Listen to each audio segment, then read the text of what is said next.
Kirby and the Forgotten Land for the Nintendo Switch is the newest installment in the Kirby franchise, which released on March 25th, 2022. It's got all sorts of cool things about it, ranging from abilities to figurines and more. Here are 7 cool things that I noticed during my playthrough. Also, don't forget to subscribe.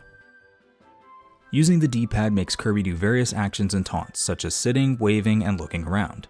This is actually a built-in mechanic of the game, but it's often overlooked. For example, when you wave at the Waddle Dees, sometimes they'll wave back at you. Another built-in feature of the game is that you can power up your abilities, but what you can also do is change them back to their original states, even after upgrading them.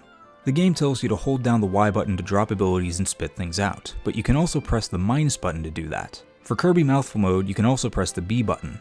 When you rescue enough Waddle Dees, they'll rebuild Kirby's house. Pretty cool, right?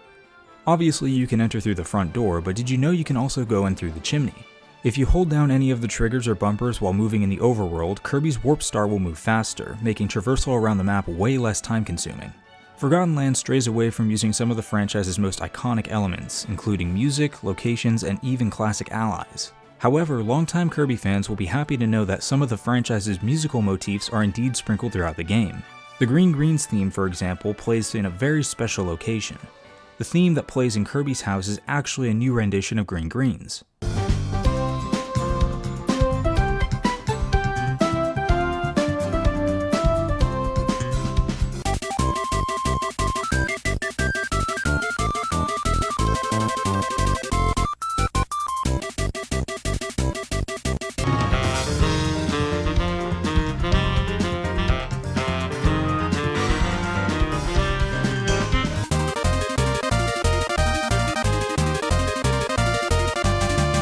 Speaking of Kirby's house, while you're inside there's an open book on the table. Well, if you open the book to read it, you'll be greeted with some of Kirby's past adventures from the Switch, Wii U, and 3DS. Unfortunately, you can't play these games, but you can read what they're about.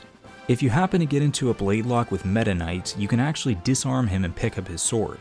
Doing this will actually cause Meta Knight to take out a much more simple sword, which is actually a reference to his original sword in the old school Kirby games.